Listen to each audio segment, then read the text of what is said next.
Hello and welcome to a very special episode of Gaze at the National Parks, the podcast. I'm Dusty. And I'm Mike. That's right. It is a very special episode because this week is National Parks Week. Yes, it's National Parks Week. Mm-hmm. It's a week for us to celebrate all things related to and about the NPS and the park units that it manages. They have created these themed days that go along with National Parks Week. We banded together with a bunch of different National Parks podcasts and blogs last year at this time to all celebrate together. They have days like Friendship Friday, Junior Ranger Day, Military Monday, Throwback Thursday. Right. So exactly. every day there's something different to celebrate. Mm-hmm.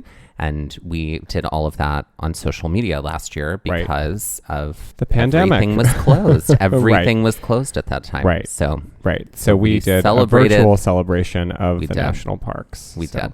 Today's episode is all about the 7 Leave No Trace principles. Exactly. Okay, so let's talk about Leave No Trace. We've said that phrase all the time. Mm-hmm. And it's like a phrase that is commonly heard throughout national parks. And I think if you're in the outdoor industry or outdoors in general, like that's a phrase you hear a lot. Right. Right. And what does leave no trace mean to you? Basically, you leave only footprints. You take nothing but memories and leave only footprints. I think that's also a very common sort of, phraseology that you see. So the idea is that you pack in and pack out whatever you're taking into the park, whatever you take it back out. You're not leaving anything and you're not taking anything from that space. You are a visitor to an environment that is not your own. And so you're going to behave like a visitor. Like I don't come to your apartment and throw shit around. Yes, you do. Constantly. Constantly. I'm constantly picking up things behind you. Because I'm just a drunk toddler. So I feel similarly to what you're saying. Mm-hmm. However, after looking a little deeper into leave no trace, the phrase, where it came from, and that it's connected to the 7 leave no trace principles and where those were developed, actually there's a way to not even leave footprints. Oh. That I found to be fascinating. Oh. And so today, I know, be a ghost, right? So today we're going to dive into the 7 leave no trace principles, what they are, what they mean, but also where they came from. The phrase leave no trace has acted as a guidepost to how we interact in the outdoors. Mm-hmm. But that phrase is connected to not only the 7 leave no trace principles, but also the Leave No Trace Center for Outdoor Ethics. Which I wasn't aware of until you told me about this for this episode. We started digging into the research. Yep. The Leave No Trace Center for Outdoor Ethics is a nonprofit organization that is working diligently to protect our parks. Yes, you can make a donation. You can become a member. You can give monthly. You can make a varying amount of gifts to the Leave No Trace Center for Outdoor Ethics. You can find all of their information at lnt.org. All of the information we're sharing with you today is from their website. They do a lot of really impressive work, but one thing that they do consistently is leave no trace education. So many outdoor places through L&T provide leave no trace training or leave no trace educational opportunities. After reading into that, I was like, I would love a deep dive, all day workshop on that. And when things are open again and we can gather, or even virtually, things I need to look into. Yeah, I think too, just from as both of us as educators, that raises my educator antenna. And I'm just like, that's a great life lesson kids should learn at an early age and throughout. They have so many initiatives right now where they are providing leave no trace education for adults, but also specifically for kids. That's awesome. So it's really great. They have another initiative about citizen science, about how citizens can actively participate in monitoring the environment and how to report it. And so there's a lot happening there. Great. And we highly encourage you to go to their website and check it out because they're doing the good work. Wow. And they're helping. And think about it, just through education and just through our own practices, the amount of conservation and the amount of impact that we can have in the environment, it's something that doesn't require like an unbelievable amount of resources Right. in order to do that. Yeah. That's what I think is super cool about the Leave No Trace Center for Outdoor Ethics. So now let's get into the 7 principles of Leave No Trace. This is directly from the Leave No Trace Center for Outdoor Ethics. The organization accomplishes its mission by providing innovative education, skills, and research to help people care for the outdoors. By working with the public and those managing public lands, the Leave No Trace Center for Outdoor Ethics focuses on educating people instead of costly restoration programs or access restrictions as the most effective and least resource-intensive solution to land protection. And that's an amazing attitude and an amazing way to view how we care for the outdoors. You know, monitoring yourself and monitoring your practices rather than having to come in and like throw money at something. That's right. Yeah. So let's get into the first of the 7 principles. The first principle is to plan ahead and prepare. Okay, so currently, how do we plan ahead and prepare? Well, I check the weather 1,000 times before we leave. Mm-hmm. We also make sure that we know, in the like 10,000 foot view of something, we're planning the trip from kind of start to finish with some loose ends here and there so we can do some things that we didn't anticipate. We are planning what we need to bring clothing wise. We're planning what we need to bring food wise. If we're camping, what sort of things we're going to need to require there equipment wise. Once we get there and once we're doing a thing, whether it's hiking or camping, there definitely is some planning, like pre-hiking, like what we're taking with us, like what sort of bag do we have to then take refuse back out so that we're not just leaving things. We're sort of like planning all of that, like from a very like specified lens at that point because we're there. That's right. And typically the majority of our interaction in a national park outdoor space is most of the time not camping so far. Right. It has been like we enter the space, we hike all around, and then we leave. Mm-hmm. A lot of these principles apply to like extended stay. Sure. Here are 7 elements to consider when planning a trip from lnt.org. Identify and record the goals and expectations of your trip. Identify the skill and ability of trip participants. Gain knowledge of the area you plan to visit from land managers, maps, and literature. Choose equipment and clothing for comfort, safety, and leave no trace qualities. Plan trip activities to match your goals, skills, and abilities. Evaluate your trip upon return. Note changes you will make next time. I feel like we do most of those things. I think we do too. Yeah. Here's something else that I thought was really great, which is they give some examples of poor trip planning. Here's an example from lnt.org. Quote, a poorly prepared group may plan to cook meals over a campfire only to discover upon arrival at their destination that a fire ban is in effect or that firewood is in scarce supply. Such groups often build a fire anyway, breaking the law or impacting the land simply because they have not planned for alternatives. Fire bans and scarce wood supplies are signs that the area is experiencing the cumulative effects of heavy recreation use. End quote.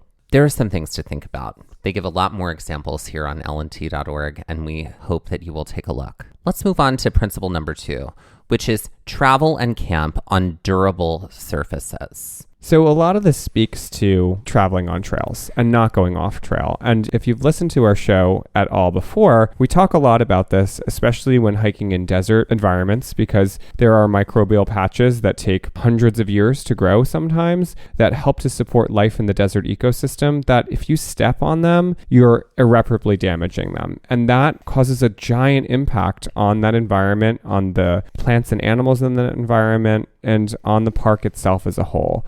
So there is such an importance to staying on the trail. And we've been in parks before, and I'm sure you have if you've traveled, where there are these desire paths that a lot of the times are on switchbacks, where it's like, oh, well, I could go up to the corner and then go back up, or I could just simply go straight up here. And it's really important, even if you see a desire path like that, that's most likely not something that was created as a proper trail. Ignore that and follow the trail as it is made. That's right. And that's such an important, simple thing to do. And the other thing to consider here is that a lot of people think like going off trail means, oh, I'm going to just like leave the trail and explore. Going off trail also includes like, I'm going to walk off trail and go to the restroom. Right. Or I'm going to find somewhere to like sit down off trail. All of these things are part of going off trail and hiking on surfaces that are not durable. This principle also speaks to camping on durable surfaces. Right. Something that we discovered here that we wanted to share was, quote, when breaking camp, take time to naturalize the site. Covering scuffed areas with native materials such as pine needles, brushing out footprints, and raking matted grassy areas with a stick will help the site recover and make it less obvious as a campsite. This extra effort will help hide any indication where you camped and make it less likely that other backcountry travelers will camp in the same spot. The less often a pristine campsite is used, the better chance it has of remaining pristine. So this talks specifically to backcountry hiking or backpack camping. Something they talk about a lot is like making sure that you set up camp in the daylight, because it's so much easier to totally throw off an ecosystem by being there. Like Right. if you set up camp in the middle of the night when you can't see much. Right. So always setting camp up in the light so that you can see everything, and then naturalizing it again, because if humans see other footprints, that's where desire paths start. Right. If you are camping in a site that does have designated campsite spaces, then use the site spaces as they're intended to be used. Like camp on the gravel pads if there's a gravel pad. Like go where you're told, because otherwise you're further impacting the environment of that campsite that is an already designated campsite. That's right. So you want to make sure that you're following through with the regulations there and really ensuring that you are making the best use of the space and doing that not just for yourself, but for the environment there. Let's move on to principle number 3, which is dispose of waste properly. This All seems right. like a no-brainer. It seems like a no-brainer. Right. Obviously, never leave garbage ever. Right. You have to take that with you. Yes, that includes things that you think will just biodegrade, like apple cores or banana peels. No. No. Things you cannot leave. No, you cannot leave your pistachio shells. Right. No, these are things that must be taken with you. And a lot of that is not just because it is bad practice and it could encourage others to, but because wildlife will then find those things and eat them. Yeah, and doesn't when help that save them. happens, it gets them used to looking for food that might be left by campers or travelers or hikers, and it doesn't help them to find food in their natural state and their natural habitat without that human interference. That's right. It is called a visitor center for a reason. We are visitors to this space at all times. Yes. So we can't talk about this principle without talking about poop. Right. We got to talk about poop, Right. which involves pooping in the woods. Oh, right. If you got to poop in the woods, what do you do? All right. We did talk about this on our camping episode We did. back in March. Can I say Leave No Trace dives deep into what to do about poop. And I did learn a lot here. If you can't dispose of human waste properly, you have to pack it out. So like if you're in like a river basin and you have to poop, like you cannot leave your poop there. There are certain areas of land where you cannot like get far enough away from water to bury it. So you have to take it with you. There's so many lovely, wonderful products available to you that you can get to help you do that. Look into those. But another major thing is cat holes. Right. Here is something I was thinking about. Now, we've not ever had to poop in nature. It'll come for us one day. It will. Yes, it will. It will. But because we've been able to utilize the bathrooms or the pit toilets that have been around. Right. Right. So something that they talk about a lot here is that... I have had to poop in nature before. Well, you have. Right. I haven't. Right. Well, not on our travels. No, on my own travels. Yeah, Wasn't on your great. own travels. Yeah, Things on my own travels before too. I knew what to do. Right. Too. Absolutely. Yep. So cat holes. Say, you and a group are camping in this one area, backpack camping, and you have to go off into the woods to poop. You should not just dig one cat hole and everybody poop in the same cat hole. You have to dig separate ones, and they have to be widespread apart. Right. And it's also good if they are in the sunlight because they will decompose faster and use as little toilet paper as possible. Right. And if you can't fully bury it, you have to take it out with you. So things to consider. urine is less harmful to Right. the environment. It's better if you can urinate on a rock or pine needles. Sometimes it attracts animals, but it's also probably better to not all urinate in the same area. Right. One other thing to consider too, if you're camping when you're working to wash things, how to dispose of your gray water and just being mindful of that and not just dumping it anywhere. You may have to pack that out with you. You have to dump it far away from any water source. Depending, like if you're on like a rafting trip, you might not be able to do that. So these are things that might have to be considered. But if you need to like shower or bathe or anything like that, you really need to be mindful of any sort of lotion or soap that is going to be harmful to the environment, because it really can screw up an ecosystem. They recommend if you need to get water from a water source, get it, walk 200 feet away and use it, rather than like dousing yourself into the lake to take a bath. Let's move on to the next principle, which is leave what you find. All right, so there's a lot here, and let's just jump in with one thing that they really highlight, and that is like carving your name into a freaking tree. Or worse, carving your initials and that person you're dating, their initials into a tree when you're like 17 and then you break up a month later. Yeah.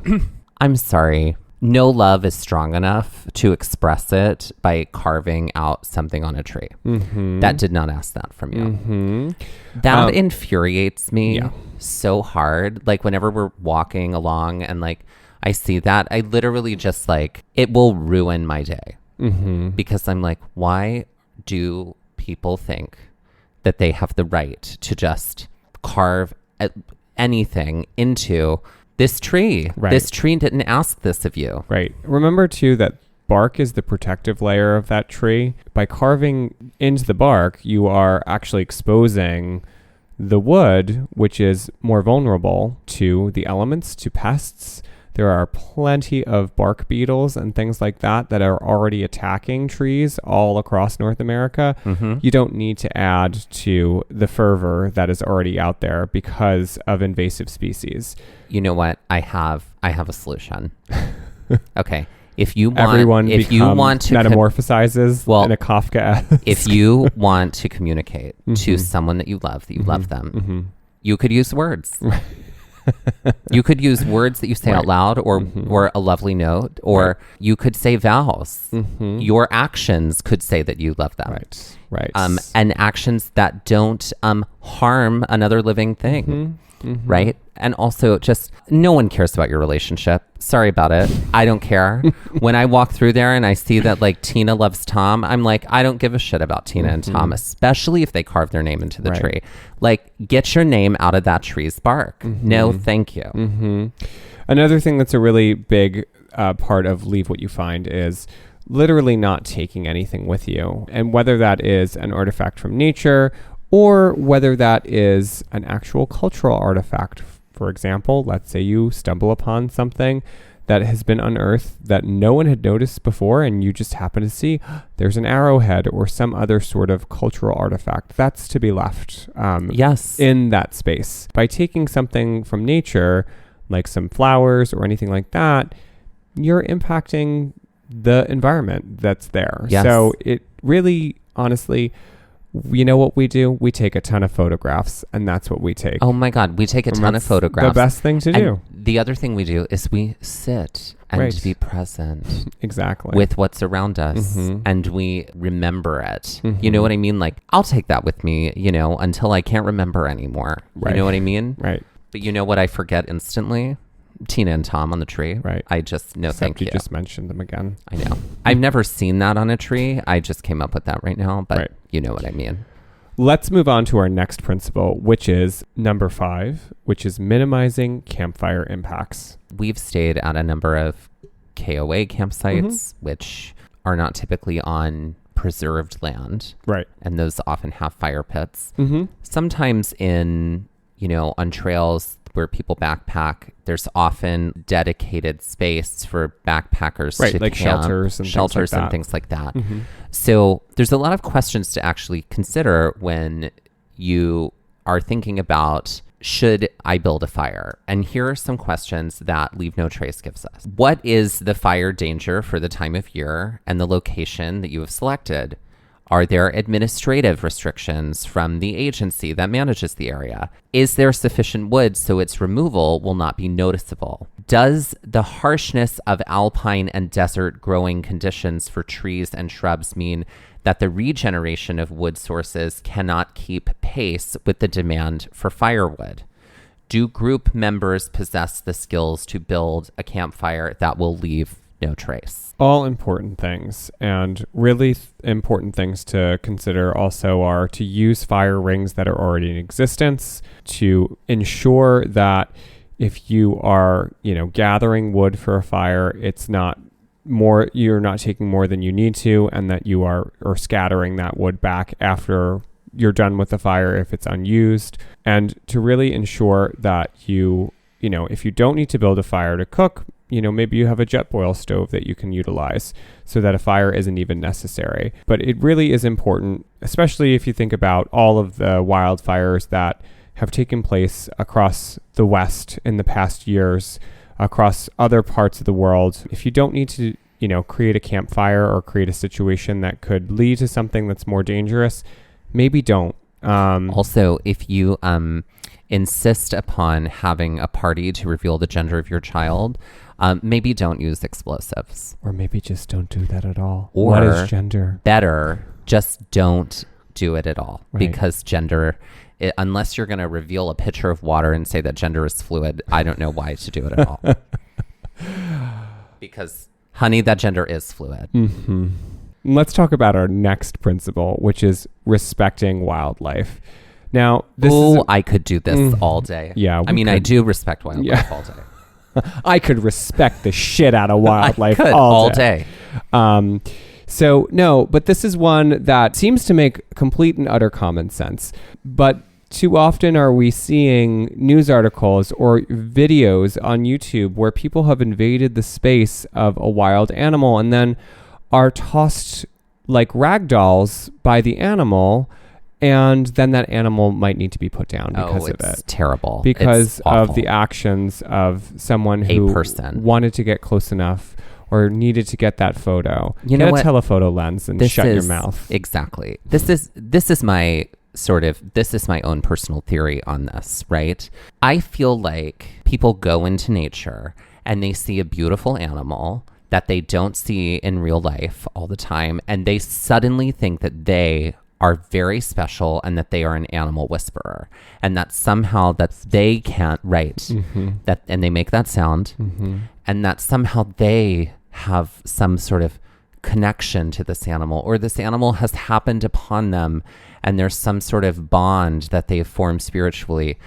No, honey, that did not happen to you.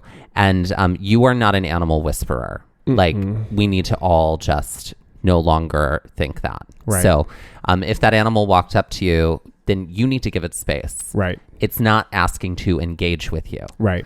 If you are dying to engage with animals, that's why we have domesticated animals. And there are so many that need homes. Yes. So, yes, we totally, I hope that you do provide homes for those animals. Right. But wild animals stay wild. Right. And we are visitors to their wild spaces. Exactly. Furthermore, wild animals may be sick. Wild animals may be hungry. You don't know what is going on with an animal. So if you approach it, you are basically walking into the unknown. That is not a great space to be when it comes to a wild animal in their own environment.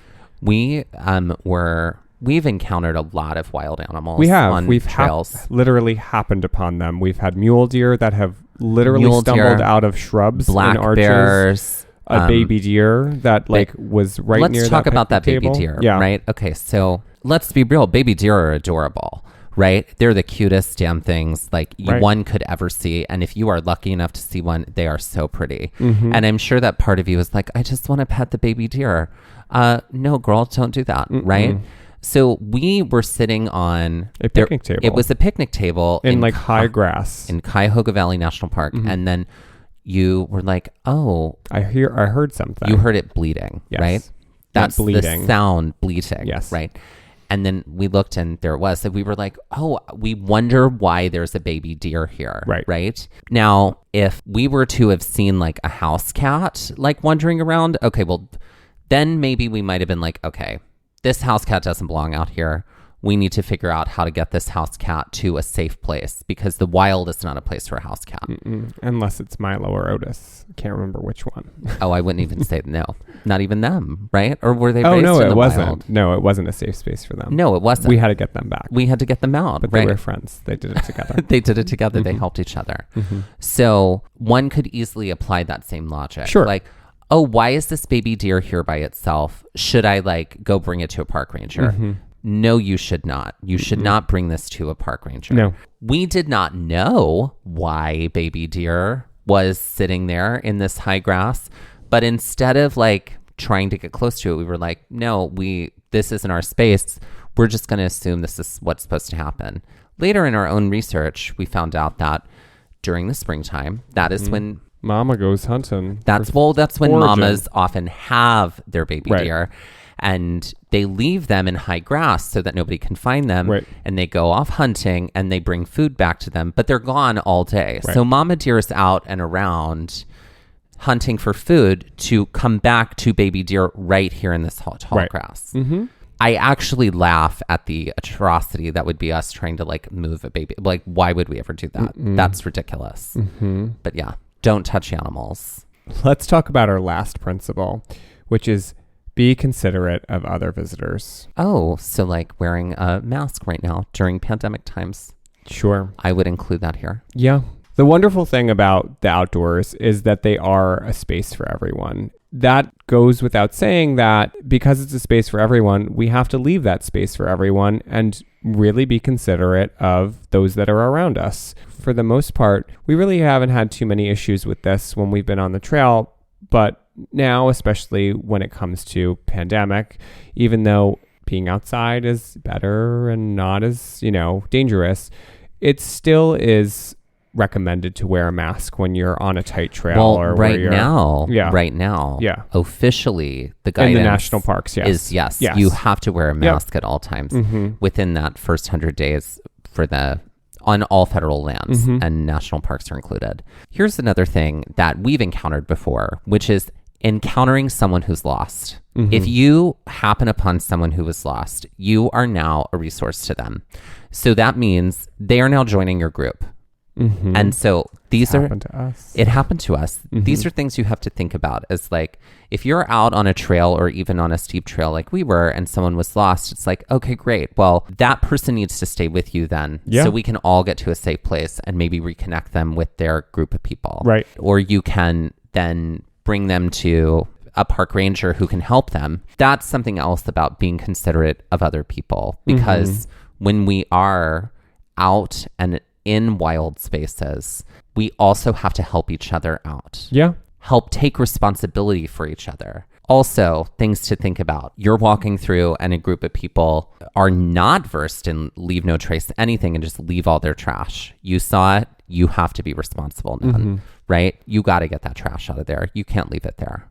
Yeah. Right? Consideration of others is multifaceted and comes from a lot of different angles. Yeah. It's always a great idea to have some extra plastic bags with you so you can pick things up. We picked up beer cans in Cuyahoga Valley. We picked up so many beer cans. Or having gloves if you don't feel comfortable picking things up. Again, when we were recently in Catoctin Mountain, it was early pandemic and we weren't really sure what we should and shouldn't pick up. So since then, we've sort of adopted the policy of having hand sanitizer with us. So having hand sanitizer in an extra trash bag is a great policy to have. So that way you can help to leave no trace for someone else who may have forgotten to.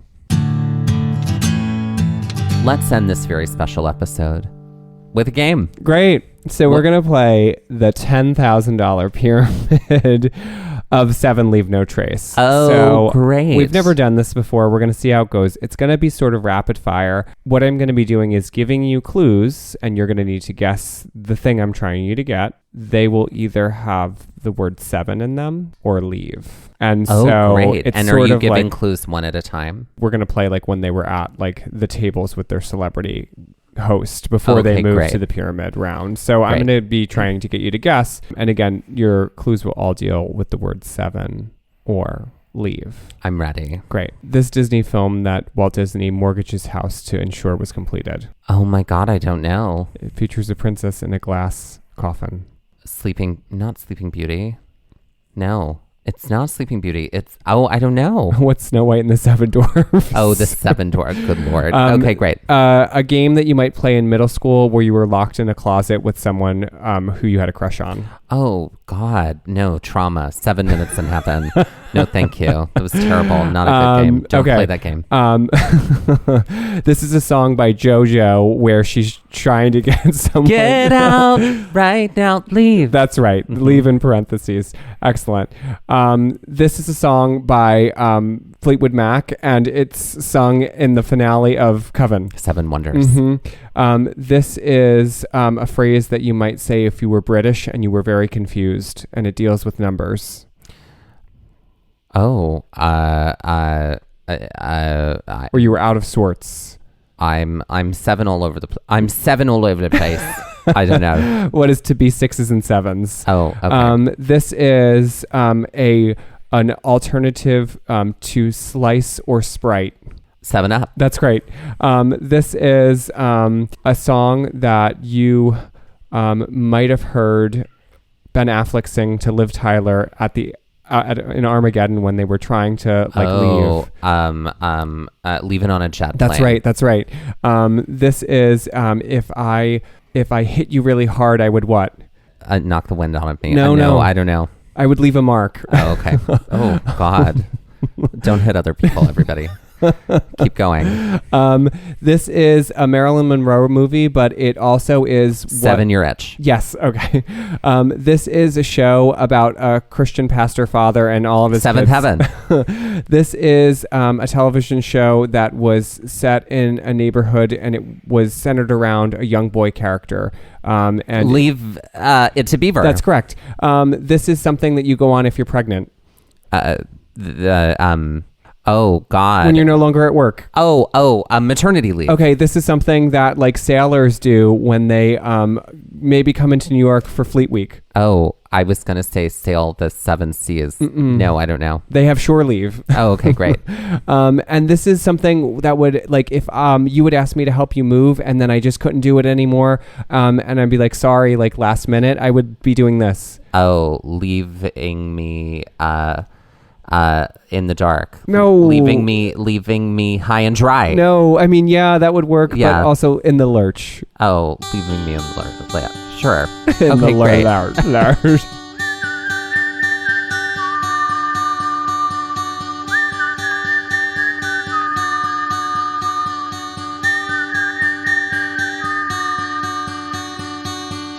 This has been a very special episode of Gaze at the National Parks, the podcast, and we're here to remind you to hike early and hike often, and adventure is always out there. And to leave no trace. Always, forever. Gaze at the National Parks was created and is hosted by Dustin Ballard and Michael Ryan. To see images from this episode, follow our Instagram at Gaze at the National Parks. To contact us, email us at gazeatthenationalparks@gmail.com. And to find out more about the parks visited on the show, visit our website, gazeatthenationalparks.com. That's Gaze, G-A-Z-E. All original artwork featured on Instagram and on our website was created by me, Michael Ryan. All original music was created by Dave Seaman and performed by Dave Seaman, Mariella Klinger, and Sean Sklios. Our music producer is Skyler Fortgang. This episode was edited by me, Dustin Ballard. We would also like to acknowledge that while recording this episode, that we were on the traditional and stolen lands of the Lenape people, also known as Middlesex County, New Jersey.